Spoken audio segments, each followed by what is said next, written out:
Guys, how do you run your shop? Do you have heaps of listings and hope you sell a couple of each one? Or do you really focus in on having a trending bestseller that brings in most of your money? Hey guys, welcome to the new house. Welcome to the new office. It's not fully done yet. Apologize for my voice. I'm currently in ISO. I've got the spicy cough.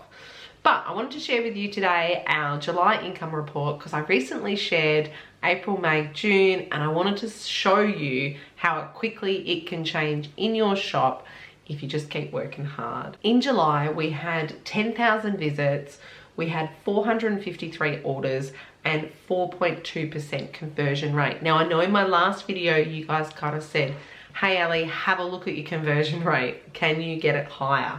So this month it is higher, it is 4.2%, and revenue wise is 11,000 US dollars.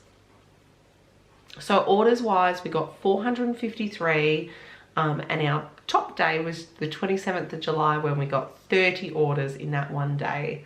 And the revenue for that was $778, which is amazing. And seeing our revenue increasing, I even said to my husband, maybe we can work half a year.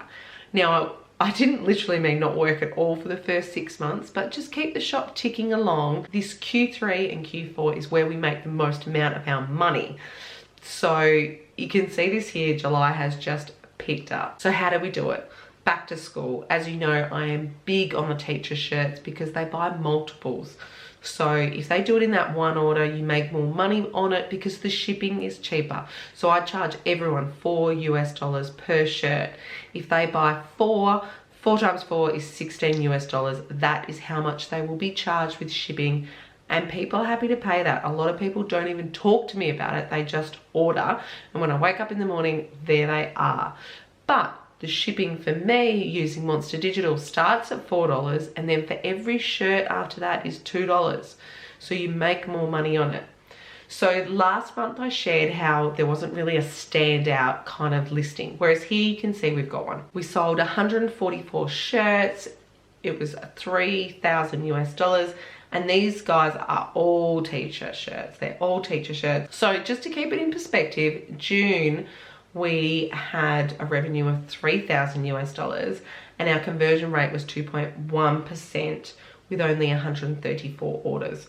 So you can see there we went up to 453 from 134.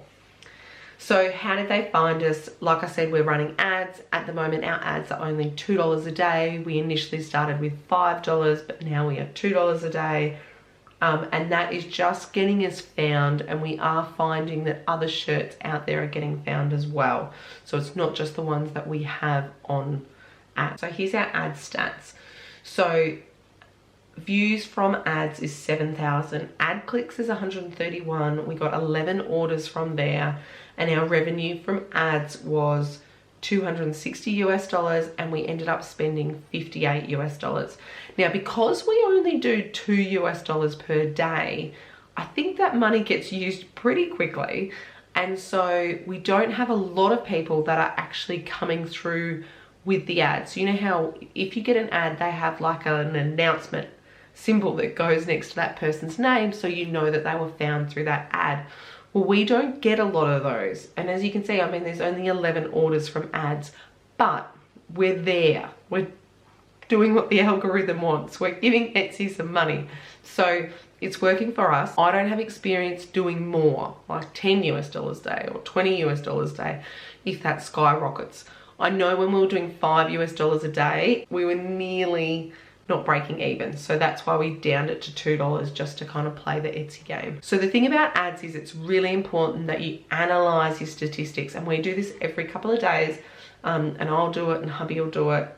So as you can see here, it comes by how many views, how many clicks, what the click rate is, those who have seen the ad, what they've clicked on, how many orders, the revenue from those orders, the spend to get that. So how many clicks did we have to get for 5 people to order? And then this is return on ad spend, I'm pretty sure, ROAS, and whether the ad's on or off. So some of them we've turned off in August now. Some of the teachers ones I've turned off, and I've put on other ones in the fall Halloween that sold. I thought, great, I'll put the ad on that. So I don't have a magical number for ROAS that I want it to be, but I do keep a bit of an eye on it and see that the spend isn't more than the revenue. But it's still not massive orders from all those ads, is it? Like our top one only has 5 orders from it. But we're not using too much. I mean, it's only $2 a day. We got up to about 8, but the problem is most of the money was going to these top ones and the other ones weren't actually getting shown. So with such a minimum spend, I don't think you can have too many items being advertised. 8's being our max, and I reckon 5's probably our sweet spot. The next thing I wanted to say, and I can't show you this, but make sure you check the search terms. So the other thing that's really important is that you check your search terms. Now, I'm not going to show you this because you'd find our shop. But the particular search terms, this top one, we're actually ranking. There's 2 different categories of search terms. So I don't know who Etsy is deciding. For some of these other ones, they're all teachers. The teacher in the particular grade and then some of the keywords I've added in there. But for our top one, we are actually ranking for 2 different niches, and they have their own keywords for those niches that Etsy is sharing. So I thought that was pretty cool, and it's worth seeing. With one of the teacher shirts, and this is not the words we are ranking for, but this is an example. Oh hey first grade. So oh hey first grade. So those words, oh hey, is actually a really popular one. Now, those aren't our words, like I said, but for those words, I've had over 5 people message me and say, hi, I really like this, can you do it in this grade? And the thing is, I've already done it in that grade. So what I do is I just share with them the listing and say, hey, here you go, here it is, and then they purchase it. But it's a lesson learned. One, we know people do not come to our shops and search them.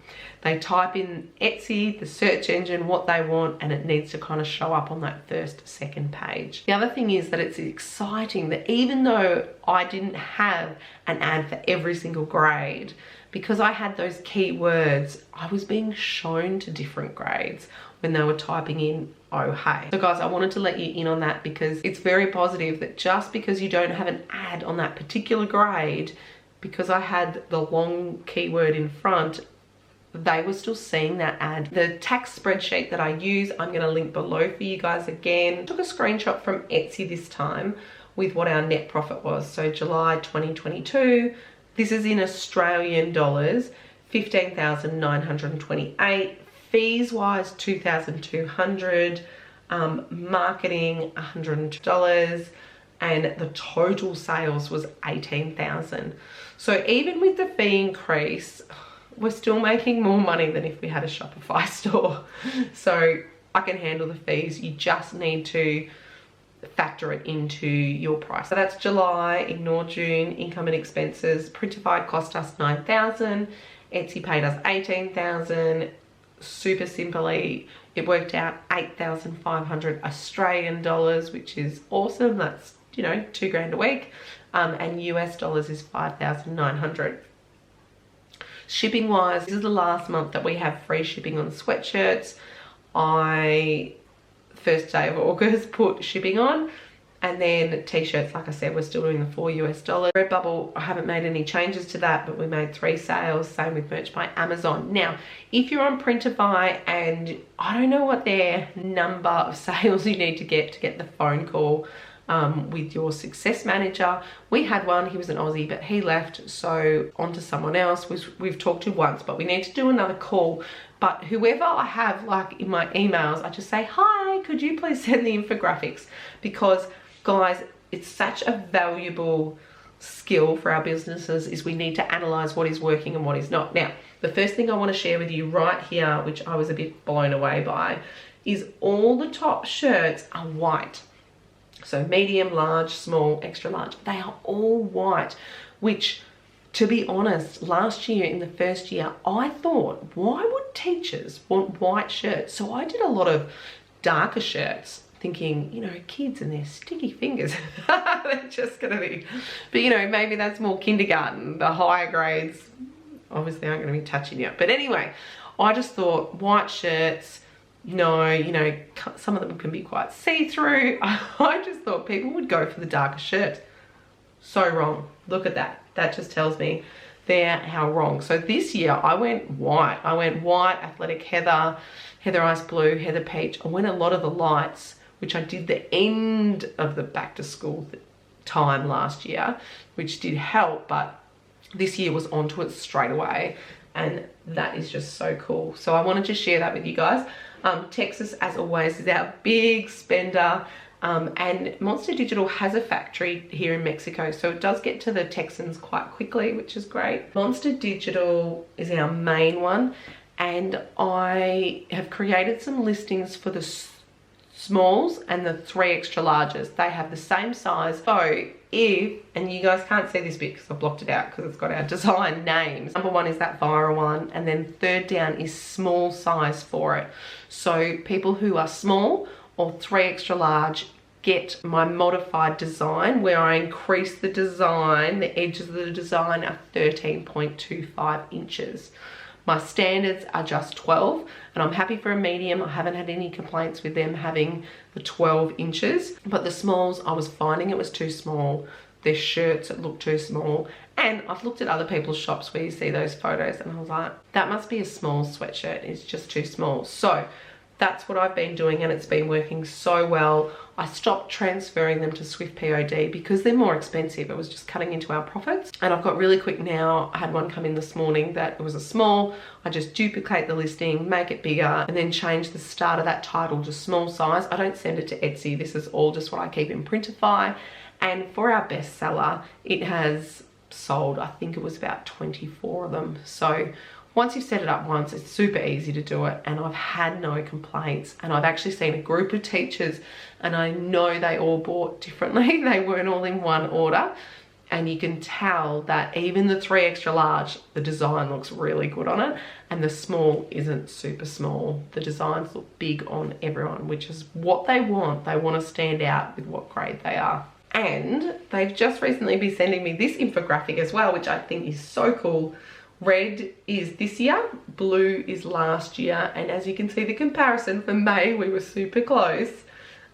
June more this year, July a lot more this year, and August is here. However, I wonder, and I'm not American, so guys, if you know, let me know. I feel like the kids went back to school earlier, and the teachers this time. So we're the 16th of August now, and some of them, you know, you see on Instagram have been at school for at least a week or 2 weeks. I don't know if we'll beat last year's orders. We did 601, but I think that has got to do when they're going back to school. But I've also been focusing a lot more on Halloween this year and selling niches in Halloween, being very specific, not going too generic. So who knows, we'll see. Guys, how do you run your shop? Do you have heaps of listings and hope you sell a couple of each one? Or do you really focus in on having a trending bestseller that brings in most of your money? I would love to know in the comments below. Share below in our community. Thanks heaps for watching, guys. Bye.